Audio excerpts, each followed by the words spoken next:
everyone. How's it going? And this has been a pretty good year. Surprisingly, people like Superior Spider-Man. Heck, I'm okay with the character. We found out about the Batman-Superman movie, which personally I'm just on. We found out who the next Avengers villain's going to be, which is pretty good. No one got their ass kicked by Krampus.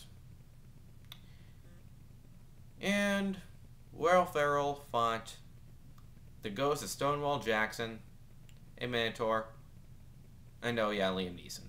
I am not kidding. That's in a movie. No, pretty good.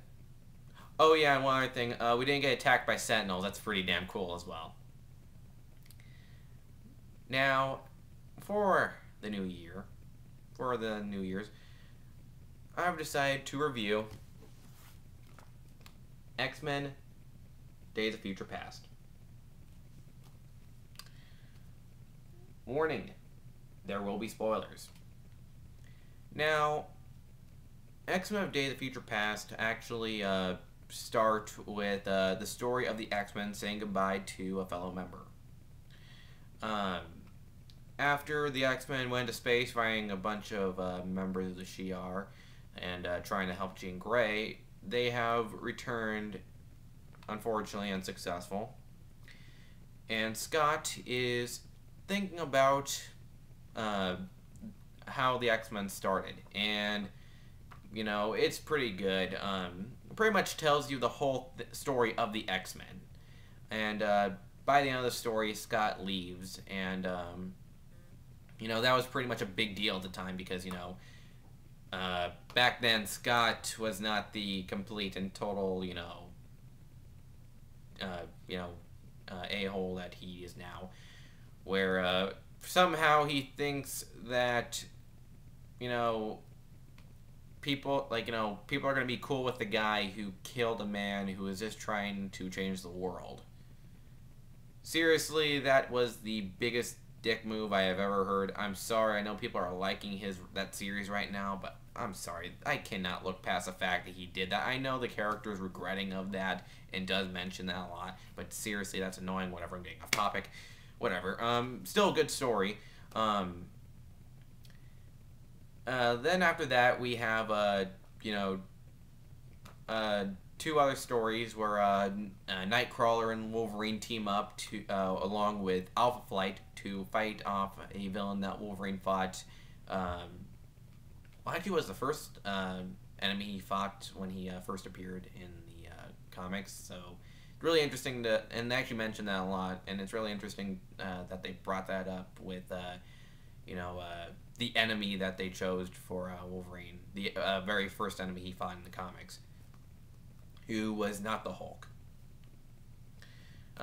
Then we get the story with Nightcrawler teaming up with Doctor Strange and the other X-Men, which is also pretty good. Those are really good stories. Artwork pretty good. The team-ups work pretty fine. And yeah, I can't really say much about that because, I feel like getting into those maybe another time. But let's get into the main story, Days of Future Past. Now, Days of Future Past, actually, the timeline, the world of Days of Future Past actually take place on 2013. I'm not kidding. Days of Future Past, this timeline, where it takes place in, is 2013. And it opens with Kitty pretty much heading to her part of town. And when I mean that, I'm talking about the Sentinels. When they took over, they kind of split everyone into different parts. There's regular humans, people who could gain powers, and also, obviously, the mutants. Now, Kitty, when she gets there, we find out that they're planning on, Logan and, Scott and Jean's daughter are going to help send her back into the past. And the only reason they're the only ones that can really help is because the other mutants have been kind of repressed of their powers. They can't really do much. You know, Storm is there as well, Gambit, and also Fantastic Four member, or kind of member.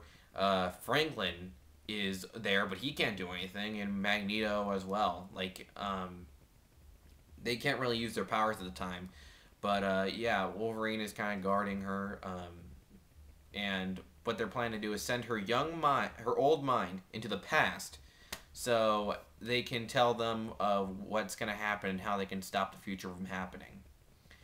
And what happened was that it was all because of Mystique and the Brotherhood. They pretty much,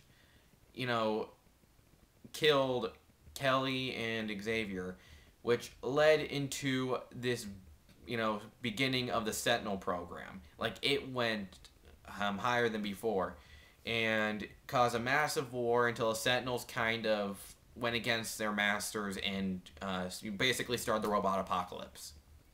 And the biggest reason they were able to be so successful is because they have a mutant that can see into the future. So, yeah. But luckily, thanks to Kitty's future mind, can't believe I just said that,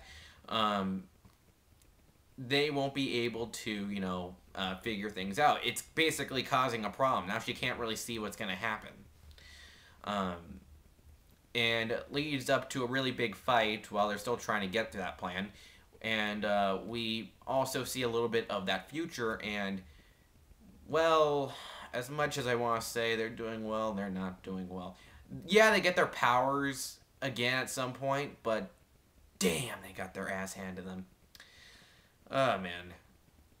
But, yeah, the story itself is pretty good. As short as Days of Future Past was, it was a very good X-Men story. And it's actually kind of funny that, like, two big X-Men stories were right next to each other. Like, because, obviously, the whole Jean Grey thing and this are pretty much, connected.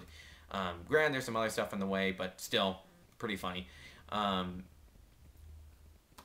The last story in here, though, is actually a Christmas story.